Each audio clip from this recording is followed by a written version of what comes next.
Hello, in today's video I'll be repairing a check engine light code P0327, which is an issue with the front knock sensor indicating low voltage output. Unfortunately, to get to the knock sensors, I have to remove the intake manifold, so this video will be a detailed version on the whole procedure, so it may be longer than usual. So to begin, we'll have to remove the airbox, starting with these two clips that hold the lid on. Followed next by using a flat blade screwdriver to loosen this clamp attaching the intake hose to the throttle body. Also removing the connector to the mass airflow sensor and the intake temperature sensor. Next, removing the two clips that attach the intake resonator, one on each side.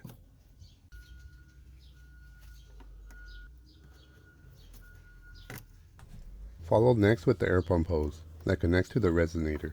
If you have a 98 or a 99, yours will not have this hose. Now with all that disconnected, we can remove the airbox assembly. Now let's go ahead and disconnect the throttle linkage. This transmission one you can just pull back to remove, while the other you gotta slide off through the bottom. Now to disconnect the cable from the bracket.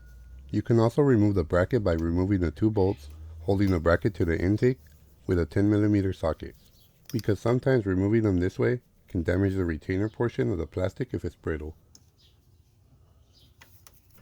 Now we can slide the cables off of the guide. Continuing as we go to remove the connectors off of the throttle body.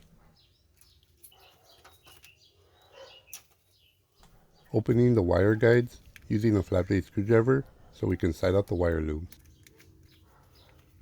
Now to disconnect and remove the evap perk solenoid, starting with the connector. Disconnecting it from the intake by pressing down on the white part of the clip.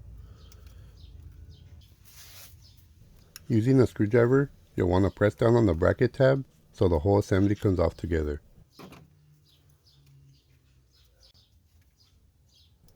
Lastly, you'll want to remove the hose by squeezing on both sides so it opens up and you're able to slide out the hose.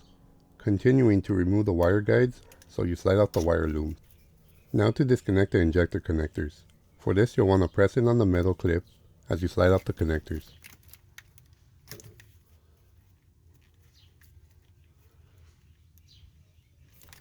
You'll want to continue to remove all four on the passenger side as well.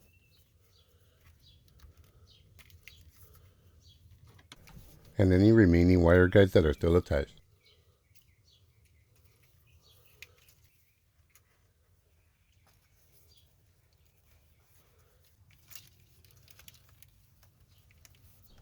Now to disconnect this hose from the brake booster, because it makes it a lot easier than disconnecting the other end behind the intake. Now to remove this air injection solenoid, which if you have a 98 or a 99, it won't have this. I used the pick to press down and release the tab that was holding the bracket. Now to remove it entirely, starting with the electrical connector. It'll still have two hoses attached to it, so you'll want to remove those as well. By now you're probably saying how many more clips and connections must be disconnected, but unfortunately it's like a, but wait, there's more infomercial. And the piece should now come off. And this is how the hoses are attached, with the hose attached to the valve going to the lower one. And we can now disconnect the last two remaining injector connectors. Using a 10mm socket, you'll want to remove the nut that's holding the cable guide.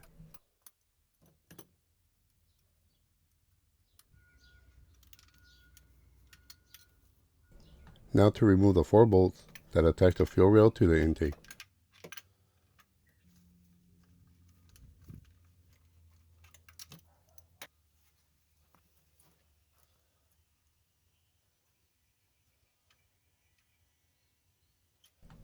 And that's one, and the remaining 3 should be easy.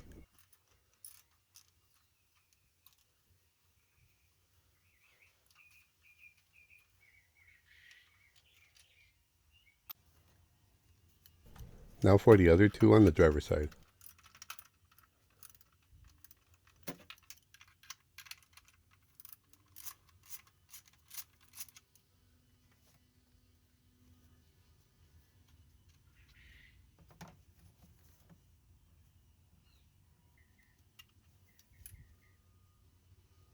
Now to disconnect any other remaining attached hoses that connect to the intake or throttle body.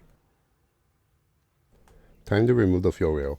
You can also disconnect the fuel line, but I prefer to do it with the line attached so it doesn't leak fuel all over the place. You'll want to lift up on the fuel rail from all four corners so it frees the injectors from the injector holes. Once you got it free, just maneuver the rail with the injectors around all the objects in the way.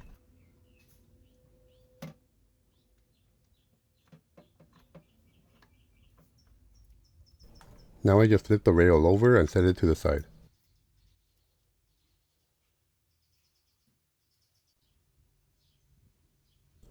But wait, there's more. You'll also need to unclip the PCV tube that goes around the intake, followed by the coolant lines that are attached to the throttle body. You want to be sure that you remove the radiator cap so there's no pressure in the system before doing this. We're now ready to begin removing the intake manifold bolts. For this I use a small ratchet with a short extension and an 8mm socket, and you'll want to start from the outer bolts to the middle bolts.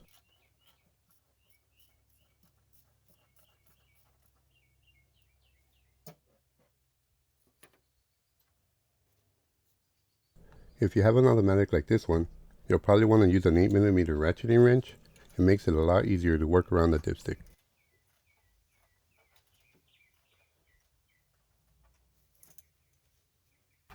Continuing on with the remaining intake bolts. Another thing to note is that you will not be able to remove the rear 4 bolts, and they will annoyingly bug you as you're trying to get the intake out. But I do have a method to help you while you're trying to get the intake out, which I'll show you shortly.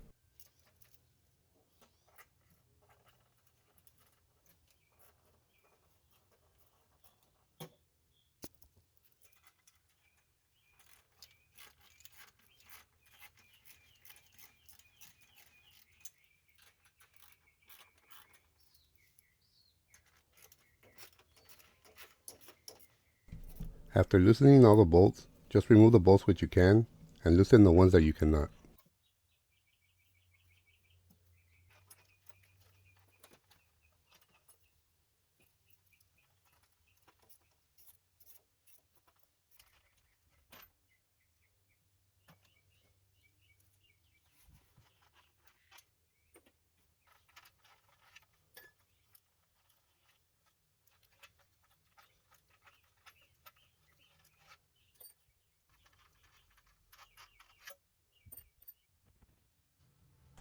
And unfortunately, these are the 4 bolts that you will not be able to remove.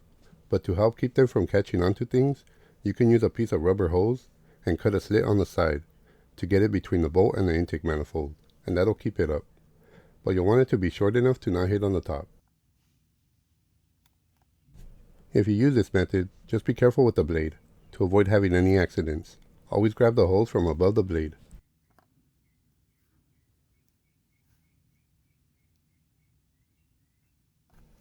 Now with that slit, it allows you to get it under the bolt, and I know this bolt isn't installed, but it's just to give you a better look at how it works. We're now ready to begin removing the intake. You'll want to push through this brake booster hose so it doesn't pull on anything as you pull back on the intake. But wait, there's more. As you pull back slightly on the intake, you'll have to reach through to the back and disconnect the map sensor connector and the hose attached to it. Now you'll want to pull out a little bit more, having to pull through the brake booster hose before completely removing the intake.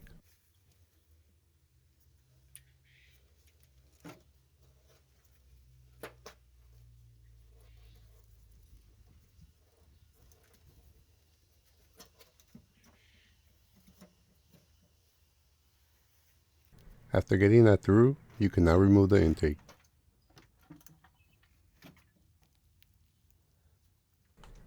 That valley cover sure looks horrible. Good thing I have another one laying around here somewhere, so I'll be replacing that also. Now to disconnect the knock sensor wiring. We'll start by disconnecting it at the connector back here, and you'll want to just lift up on the tab and separate it. Next, we'll want to disconnect it from each knock sensor, and to do that we'll want to lift up this rubber part to expose the knock sensor wiring and the sensor. Now to disconnect the connector. You can use some long needle nose pliers like these to squeeze both sides at the same time, but you risk breaking the connector if it's brittle.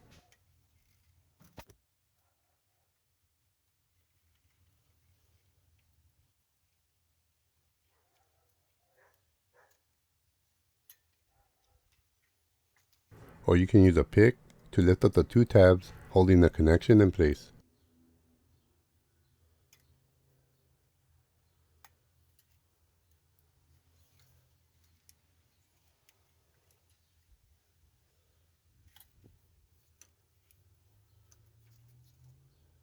So basically you're lifting here to get the two tabs off of the sensor.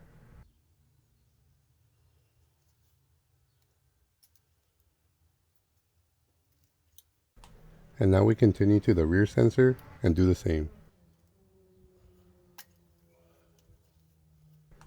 And we can now remove the knock sensor harness. Now to remove the knock sensors, we'll want to use a 22mm socket to loosen and remove them. But based on the code, this car is only having a problem with the front sensor. But I'm going to be testing both of them in a later video, since this video is already going to be long enough. But I got to remove them anyways to replace the valley cover and the gasket. But based on the rust alone, you can tell that this one had a problem with water getting past the rubber grommet. And that could be the reason why the sensor is bad. And now for the rear sensor.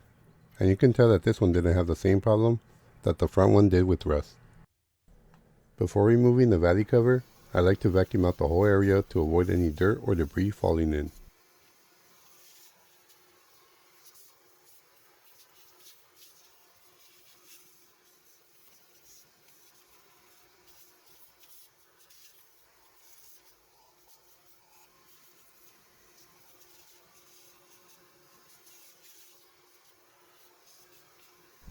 Next, I like to cover all 8 ports with towels or running tape all across, whichever you prefer. We can now remove the 10 valley cover bolts using a 10mm socket. Now that all the bolts are removed, just lift up on the valley cover to remove it.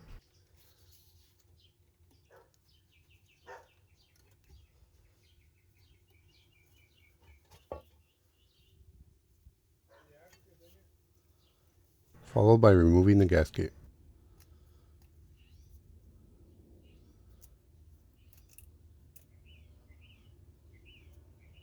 You'll want to give the surface a wipe down before installing the new gasket, and you'll want to put it in position before reinstalling the valley cover. I install 2 bolts to guide it down as I push down on the valley cover.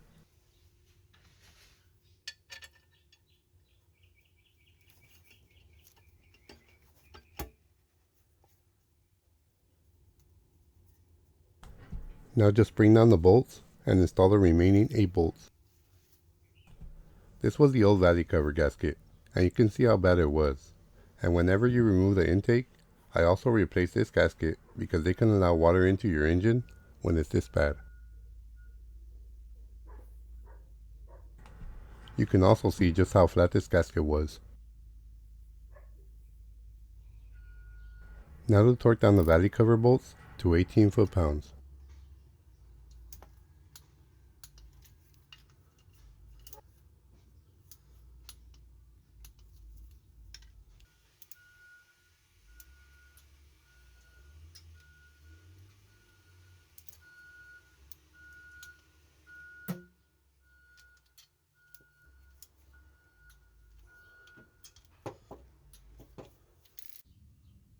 This vehicle had a front knock sensor code, and after testing I verified and confirmed that it was the knock sensor that was the problem. I'll have a video posted on how to test your knock sensors, linked up at the top or at the end of the video, as soon as I get done with the edits. It's always best to go with the OEM type knock sensor, and this is that original AC Delco brand part number. And this is the knock sensor harness, which you should also replace due to the fact that the harness can get damaged by the heat or the intake pressing down on it. Or the connector can also get rust on it and give you a bad connection. Let's go ahead and install and torque down our new knock sensors. You want to get them on as much as you can by hand as to not damage the threads. You'll now want to use a torque wrench to torque them down to 15 foot-pounds of torque.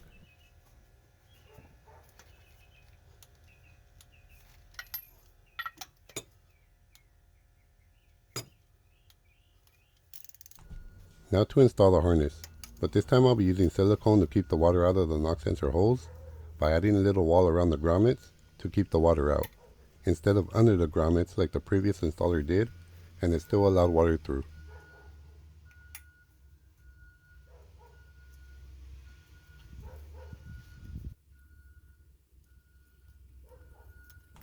You want the silicone that you use to be oil resistant, high temp, RTV silicone.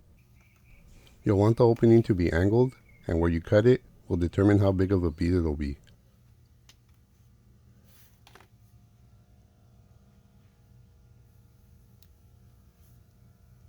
But before adding silicone, you'll want to prep the surface using brake cleaner to clean off any oil so the silicone will stick.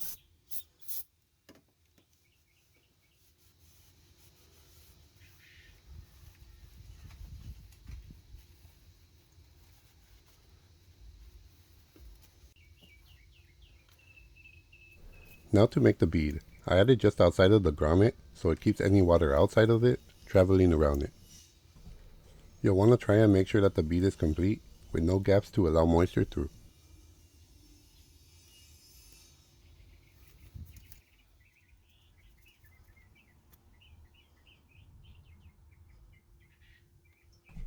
You also want to make sure that the bead is higher than the grommet.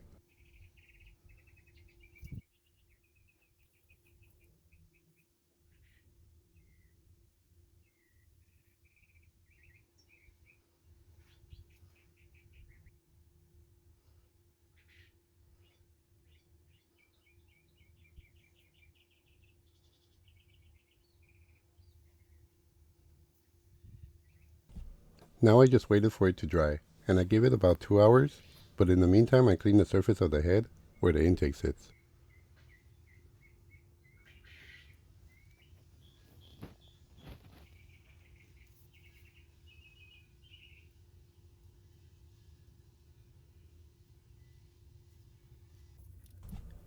Also, don't forget to reconnect the harness at the back and guide the wiring where it should go.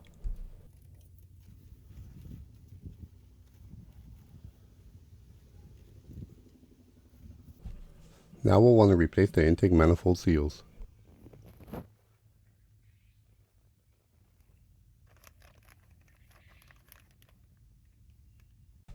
To get these off, just use a pick or a screwdriver to lift up a corner and pull the remainder off.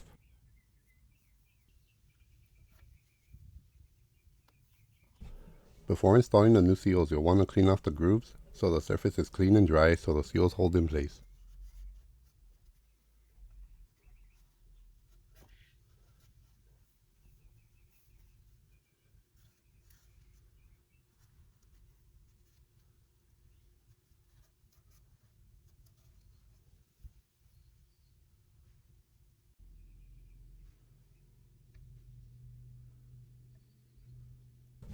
Now for the new seal. You'll want the tab portion of the seal to sit where the tab indent is on the intake.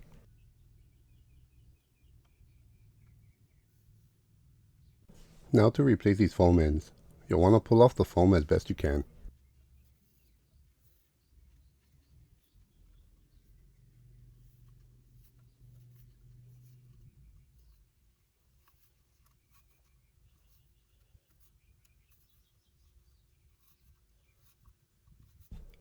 Now for the new foam.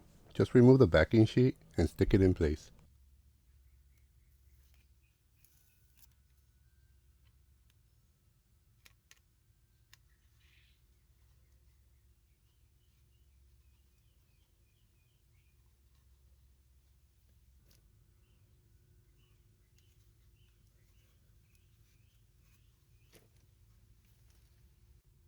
And now repeat for the other seals.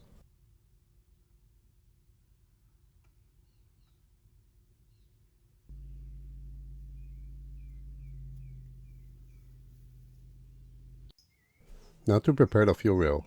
Just add a little oil to the O-ring and this will make them easier to install.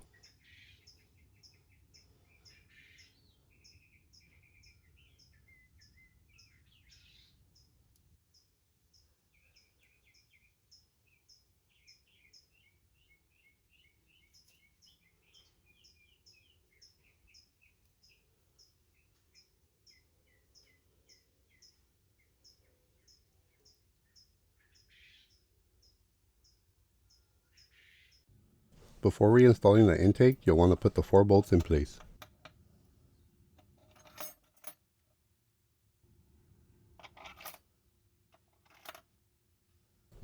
Now to reinstall the intake. You'll want to take your time and don't force the intake on. to avoid damaging the oil pressure sensor that sticks up back there. And as you're installing the intake, you want to make sure that you guide the brake booster hose through. Also, don't forget to reconnect the map sensor connector and the hose.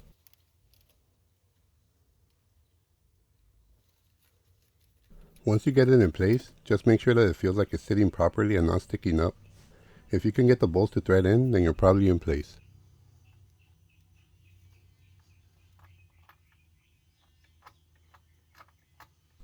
Now to reinstall all the bolts and get them down as much as you can by hand.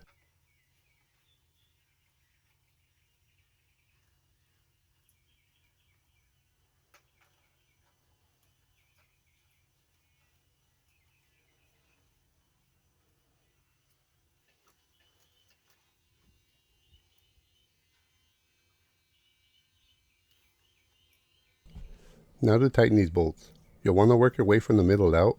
They do have a specific torque sequence, but I tighten it based on memory, so it should be fairly close. I tighten these bolts in a 3-step sequence, since you can't really fit a torque wrench in there, and final torque spec is 89 inch-pounds. The steps I'll be showing here are the second and the final steps.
I know I left this section longer than I should have, but I just want you to get a feel for how tight I'm tightening the bolts, which I hope helps you, because you don't want to over tighten them and risk breaking them.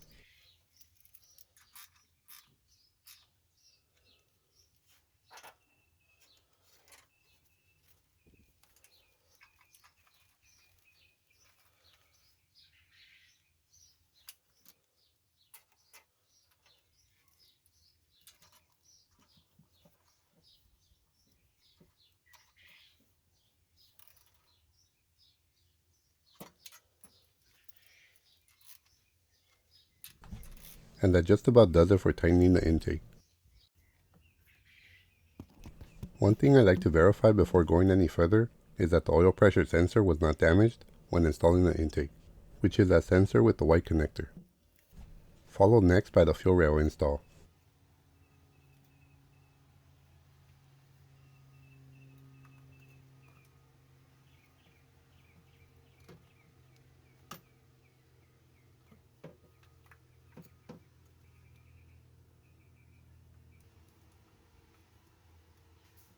When installing the rail, you want to verify every injector is in the hole before pressing down.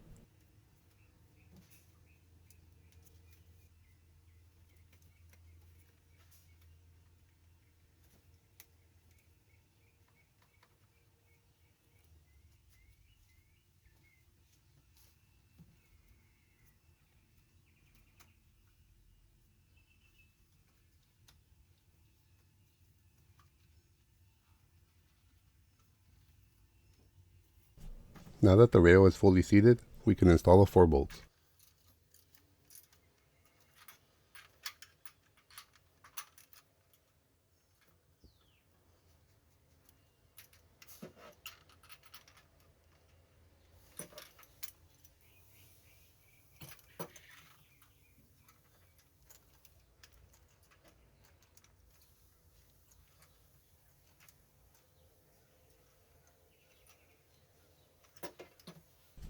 Now we just reconnect all the injectors and install all the hoses, lines, clips, and guides. And with that done, the job is now complete. Just verify everything is back on, top up the coolant, and start it up.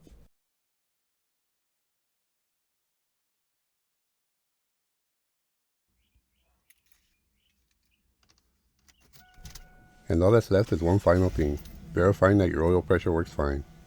Well, I hope you found this video helpful and informative. If you did, please click that thumbs up button to support my video and my channel. And please subscribe if you haven't done so.